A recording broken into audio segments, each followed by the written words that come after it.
Welcome to Wheats on Your Mind. I've got our CEO, Justin Gilpin, in the co-pilot seat for this episode because we have a very special guest who doesn't need a lot of introduction, U.S. Senator Jerry Moran, a Kansas servant in the Senate since 2010, and of course, long before that. And Senator Moran chairs several committees, is a member of Senate Ag Committee, obviously, among others. And this was a very important period. Senator, thanks for being here. You are very welcome. I'm glad to be talking agriculture. It's been a very busy time in Washington, D.C. for things that impact farmers and ranchers across the state of Kansas. Reconciliation bill had lots of ag provisions, including what we would call the farm bill, at least the beginning of a farm bill. You know, I added myself, I'm a member of the Committee on Committees that assign senators to committees. I added myself to the Ag Committee this year with the purpose of making certain, as best I could, that we got a farm bill done. And so, in a sense, some good news there. You know, the reconciliation bill that includes this version of the farm bill, there's a few things now left being called the skinny farm bill that still needs to be completed. But this is particularly related to Title I. The safety net is really addressed in this reconciliation bill. And while there's been a lot of focus on other items in reconciliation, voting for a farm bill was really important to me, and I'm glad to see this accomplished. And our message has been really for years, the last several years, input costs for farmers have increased dramatically, and the safety net that the old farm bill provided was totally inadequate, with increasing costs of fuel, fertilizer, natural gas, labor, interest rates. And we needed to upgrade the reference prices to more realistic position and to give the safety net provisions of Title I of the Farm Bill a new opportunity to help farmers across Kansas and across the country. And we were successful in doing that. So the Farm Bill is a provision of reconciliation. I would point out it has other features. It was one of those bills you can pick and choose what you like and what you don't like. But I'm really supportive of increased money for our Defense Department. I think our country faces tremendous challenges with adversaries around the globe. So that was a provision, but it just was, broadly a piece of legislation that ultimately needed to pass and did. And from agriculture point of view, it's a benefit. And reconciliation is completely a different animal than the standard farm bill process. And that did allow you to do some things, and these changes take effect immediately, if I understand that correctly. It also ties your hands a little bit. Give us a really quick refresher on how reconciliation works, what you can and cannot do. Well, that's a really good point. The Senate rules provide, and I support this, that it takes 60 votes, not 51. There's 100 senators. I mean, we grew up in everything we did, a majority ruled. But the Senate was designed to be a place where there was give and take between members of the Senate. If you didn't like something, you had the opportunity to slow the process down till you got satisfied. And so any piece of legislation, almost any piece of legislation that the Senate approves, unlike the House of Representatives where it's a majority, 51%, 218 votes, the Senate takes 60, and there's a set aside, an exception to that rule, and it's called reconciliation. And what that means is that if you pass a budget, which we've done, if the Senate passes a budget, then you can reconcile your spending and your revenue to that budget. And so the word reconciliation actually has a meaning here. It's you're able to tie together the things that go under that budget, the broad outline of spending. You can come up with how the more details, how the details fit in, called reconciliation. You can do that with 51 votes. And we've never done, I say this, there were portions of a farm bill done in reconciliation by the Democrats when they were in the majority last time. They did conservation, green items, environmental issues, things that were contentious in the Ag Committee and couldn't be resolved. Well, the Democrats used the opportunity of their majority to do the environmental kinds of things that they were interested in accomplishing. In this instance, Republicans used reconciliation to take care of farm programs and to do some things that could not get the votes in the committee. Again, I think we'd be better off generally if we were 60 votes means certainty. One of the things that happened in reconciliation is the green and environmental things that the Democrats passed in reconciliation went away. They were used to pay for the things that Republicans prioritized. And it would be nice, and I support that shift, but it means that there's less certainty in long-term ag policy if you can, on 51 votes, if we change a president or we change the majority in Congress, it means that there is more likely changes in the policy that comes with that. And farmers and businessmen and women, they need certainty and long-term planning. And that's why 60 votes is helpful. It means it's less likely that one party or a group of senators are going to change policy, and it puts it in place for a longer period of time. This is what we did to accomplish getting relief to farmers. And you're right, it takes place immediately as the president signed the reconciliation bill. Well, Senator, it's great to have you here on a Saturday morning, getting you back from D.C. And I know there's been so much going on, but to have you here at the Kansas Wheat Innovation Center, it certainly reminds me of the support that you've had for wheat farmers and for this Innovation Center here in Manhattan, Kansas. I think about the picture we have of you coming through here when it was under construction, with you wearing that construction hat. And so to have you back here again, it's always special to have you back here. So thanks for stopping in. Justin, it's good to be back here, and I'm glad to be visiting about the topics that are really important. And wheat obviously matters to Kansas. Agriculture matters to Kansas. And a primary interest of mine in asking the voters of Kansas to give me the jobs that I've had in public service is to do my part to make certain that we have a bright future for rural Kansas, rural America. Agriculture is at the front of that list of things we have to pay attention to, need to pay attention to make sure that the communities that many of us call home are around for a long time to come. Yeah, and we're just now wrapping up wheat harvest. We're in the late innings in Northwest Kansas, getting things, and it's been a lot of variability, a roller coaster ride, but our farmers are glad to get things wrapped up. And but one of the challenges our farmers have been facing with immediately right now is, as you know, and as I know you hear, is where we're at with lower commodity prices, still elevated input prices. And we have been had a better crop this year. We have had severe drought impacts that have hurt our crops the last several years. But our farmers were certainly glad to see the announcement of the emergency assistance, disaster assistance package that did come through. And I think that's a direct response from what you've been hearing about where things are at with the ag economy and some of those concerns. I mean, I know we can always say this, like, this is as difficult at times as we've ever had. And it does seem to me, I mean, I've been listening to farmers my whole life, and certainly as an elected official for a long time. And nothing is ever easy. And the challenges are great, but with this cost structure, and then you add to that lack of moisture, the drought has, and I think drought has got to be the most depressing thing for somebody who's in agriculture, just hoping, praying for rain, something you have very little control over, but so determining whether or not you have any success at the end of the crop year. And so we have worked to get disaster assistance, and Congress last December passed a $30 billion program for farmers. We worked closely with Senator Hoeven, who chairs the Ag Appropriations Committee, and Senator Bozeman, who chairs a couple of my best friends in the Senate, if you have such a thing in the Senate, who chairs the Ag Committee, to get that accomplished. And the first part of that, the economic assistance, was rolled out earlier this year. And now, just in the past week, USDA has announced the opportunity for the disaster aspect, the drought aspect of that emergency program. And it's about 2/3 of that $30 billion will be paid out.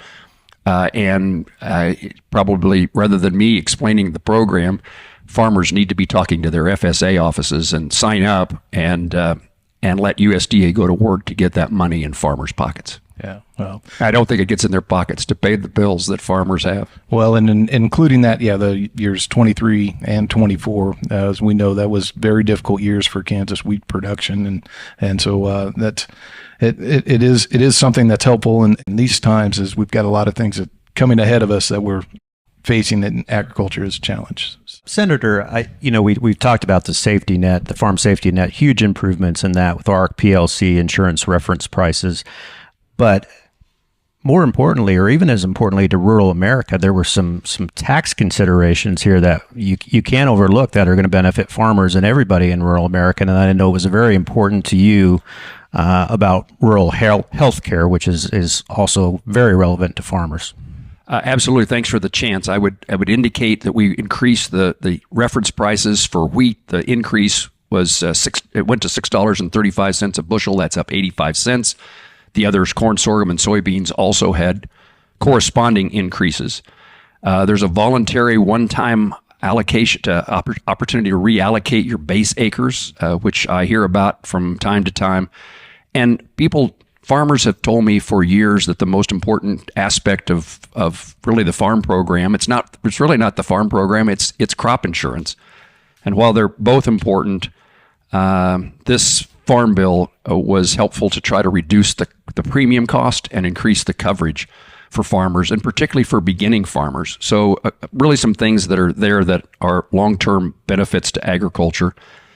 And beyond that, I mean, the tax code, the inheritance, state taxes that the federal government levies have been an issue for agriculture producers for a long time who have lots of assets but not a lot of income.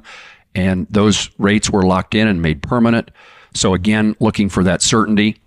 I would indicate a tax code provision that's helpful to agriculture, perhaps a little bit less than wheat, although we have 2 ethanol plants in Kansas that are utilizing wheat as the basis for manufacturing, producing ethanol. But we continued the tax credits for the opportunity for ethanol to be a significant part of the opportunity to find a market for agricultural commodities. Justin asked, earlier about, the price. I mean, we've been thinking, what do we do what we really need is a good price.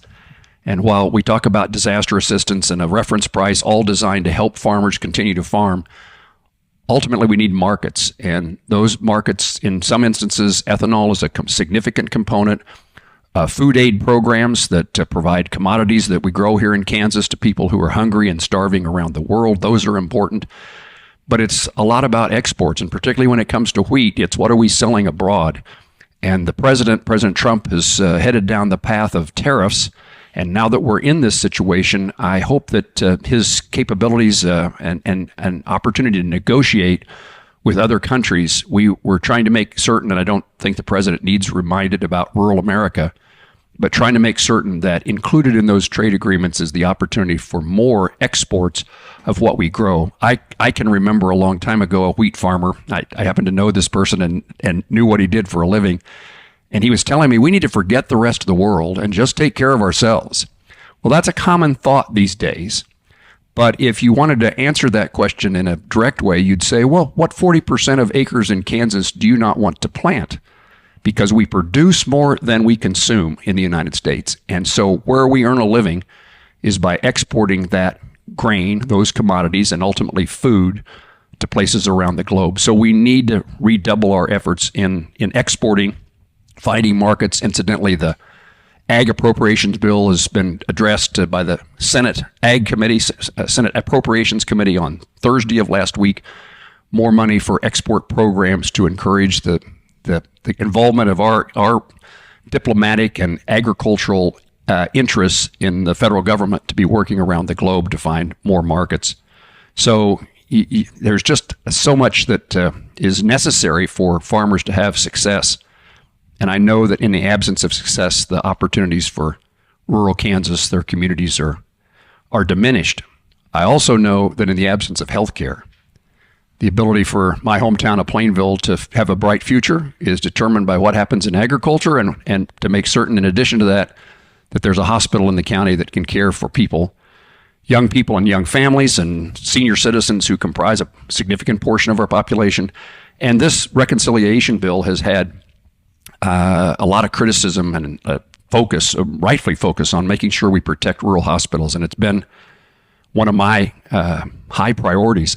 And in this reconciliation bill, Kansas hospitals, in my view, were treated in a way that increases their opportunities, certainly for the next few years, to have higher revenues, not less revenues.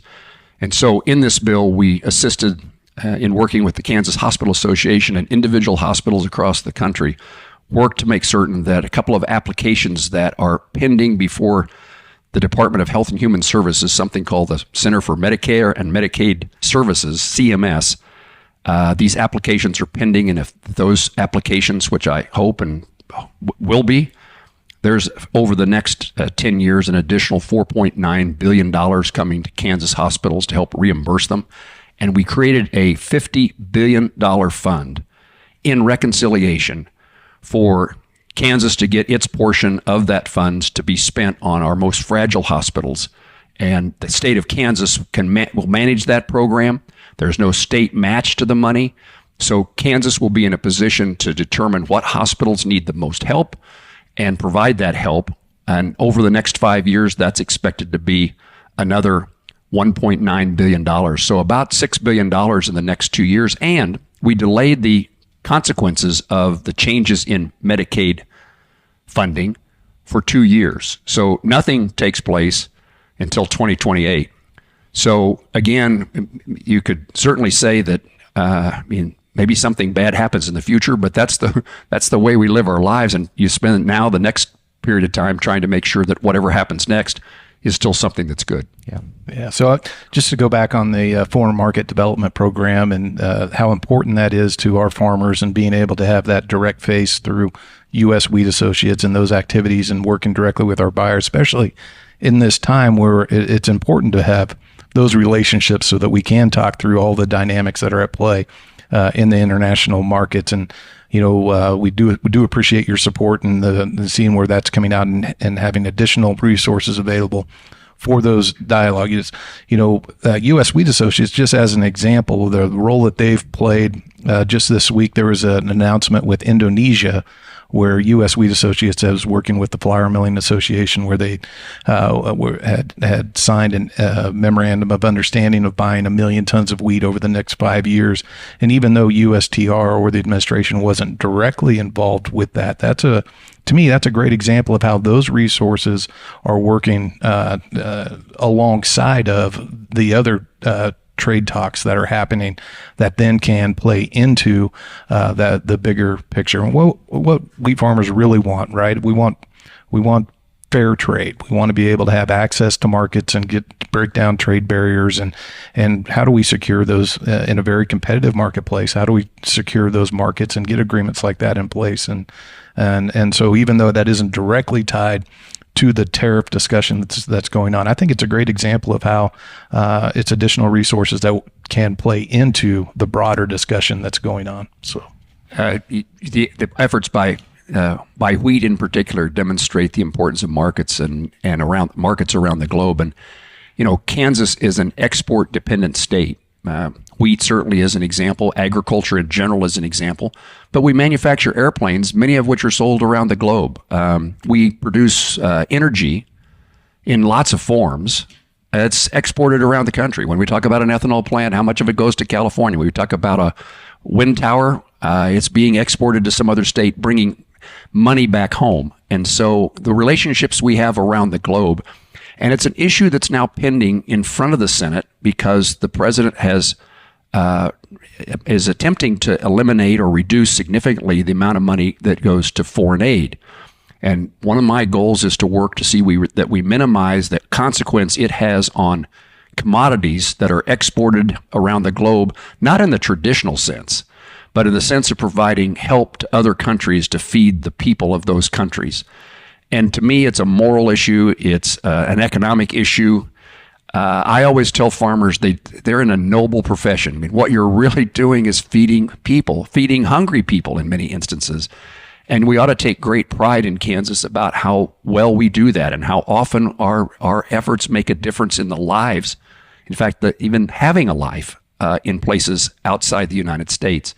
And so exports, however we're doing it, including food aid, are a component of something that's really important. And we have 2 food aid programs that I'm particularly interested in, Food for Peace and what we in Kansas call Dole McGovern, what people in South Dakota call McGovern-Dole. That's a program that feeds hungry school-aged children by providing commodities. Food for Peace is the actual shipment of commodities from Kansas and this country to places around the globe where there is hunger. And the unfortunate truth is that there are millions and millions of people today who are hungry and are starving, and many will die. And these programs make a difference certainly for the well-being of the economy of Kansas and of farmers, but perhaps really more importantly, doing something that we all know is right.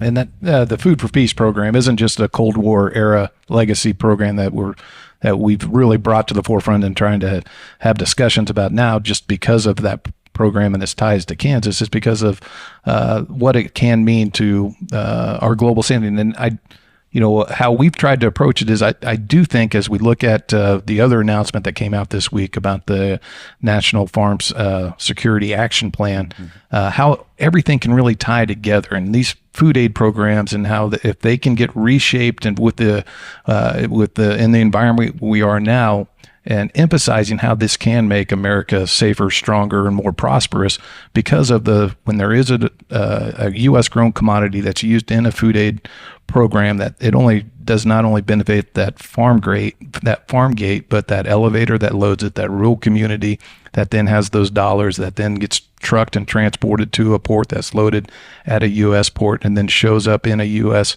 In a burlap bag with a U.S. flag on it from the American people. If we can put it in the right frame of context of how that does tie into what we're wanting these new priorities to fit, I think that's the kind of message and hopefully the kind of opportunity these programs can have as things get reshaped with what's happening with USAID, and if Food for Peace, if it could get moved under USDA, like we know that you've been a strong champion for, because USDA understands agriculture, they understand those dynamics. But even if that doesn't happen, and if it stays in the State Department, it's going to be really important that we are able to communicate the importance of those U.S. grown commodities remaining in those programs that has been somewhat deviated from the last couple of years. Because you're exactly right, and there is a certain emergency need that's happening right now that we can play a part. But I know we're going to run short on time, but I did want to make sure that we brought up the other announcement that happened with farm security is national security, and your unique role where you're on the Ag Committee, but then also serve on the Intelligence Committee. And now that agriculture is becoming an elevated issue when we talk about security issues, it just seems like you representing Kansans are in a very unique role in being in part of these discussions. So I didn't know if you could explain. I probably should explain to our viewers and listeners about a Senate Intelligence Committee. They may not find that like something they would expect to exist. But the Senate has a select committee on intelligence, as does the House. And it's about 12, 15 senators who serve on this committee. It has intruded on my ability to take every meeting of every person who comes in the office. The committee meets in the Senate 2 days a week, 2 afternoons, 2 or 3 hours every afternoon of those 2 days. And we have our briefings from the intelligence community to keep us informed about the challenges that we face around the globe. And it is it's a very eye-opening and a reminder that what I said earlier is true. We face significant challenges from adversaries, Russia, Ukraine, and their efforts in Ukraine have a consequence to the United States and a consequence to world security. What happens in Iran and the Middle East and terrorist organizations, China's on the march, but they're all working together to the detriment of the United States. So when it comes to food security, we have to find the right balance. I mean, we need China as a market for what we produce, but we also need to make certain that China, which is, has the capability of, we've changed the laws to make certain that railroad cars, for example, their wheels, which have been made in China, are now made in the United States because we've discovered their capability of detecting by what they put in that wheel where those trains are going. Wow. You have the same worry with barges that are made in China that load incoming and outgoing products from the United States and to the United States and detect that what's happening economically at a port. So there are real concerns about what China is and can do. And we've seen a bit of even, we got NBAF in our neighborhood. We have Fort Riley in our neighborhood. We've seen instances where these kind of things have to be addressed. And so we have to find the right balance in being a partner and working around the globe. and again, you said this, Justin, well, about food. We need friends. And that means, for our national security, we need friends and allies. And so the things that we do to try to protect ourselves have to correspond with how we get along with the rest of the globe. And I certainly, the tariffs that the president, what I hope and I think is happening is that we've had lots of barriers toward agricultural products being sold, unrelated in some instances to tariffs, non-tariff barriers. And if we can use this tariff battle that's going on right now to eliminate those unfair trading practices and give us a chance to export to places that keep us out.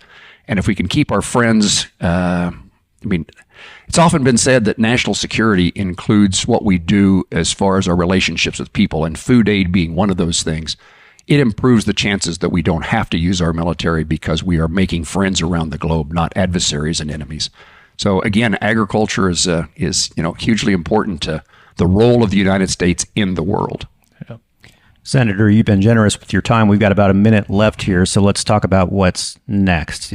So much accomplished in this reconciliation bill. We hear talk about a skinny farm bill or whatever you want to call it. What do you see coming up in the next few weeks? The House has been more active in talking about the next version of the farm bill. Senator Bozeman, who chairs the Ag Committee, is also a member with me on the Ag Appropriations Bill. So as soon as we got reconciliation and that portion of the Farm Bill done, we turned our attention to Ag Appropes. And so I think we've been distracted by the next step. And so now we need to figure out, how do we finish? The House has talked about doing something between now and August recess. And it is things that are still really important. And I think that the Farm Bill will continue to be a topic of conversation that I have with farmers across Kansas, because they still see the dire circumstances they're in with commodity prices so low.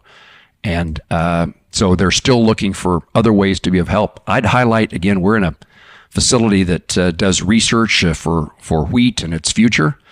We also were successful, a bill that I introduced with one of the Democratic senators from Hawaii, to put $125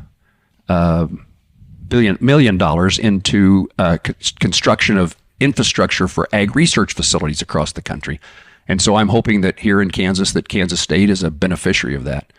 To put the research dollars, I chair the Senate Hunger Caucus in the Senate. I chair the Senate Hunger Caucus, and was one of my midlife crisis. What do I do to make my life have more value? It's like, let's do something that helps Kansas at the same time, addresses some moral things around the world.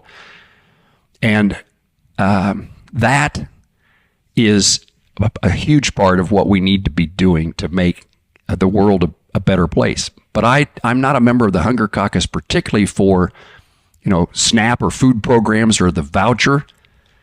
I wanted to bring the perspective that technology and research is what will allow us to feed the world.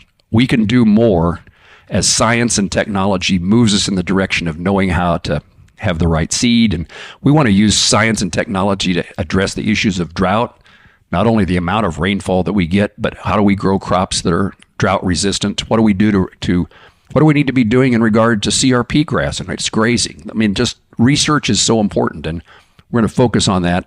I kind of sidetracked myself, but a reason to be chairing the Senate Hunger Caucus was to try to make sure that technology is research is a part of the conversation about how we feed a hungry world.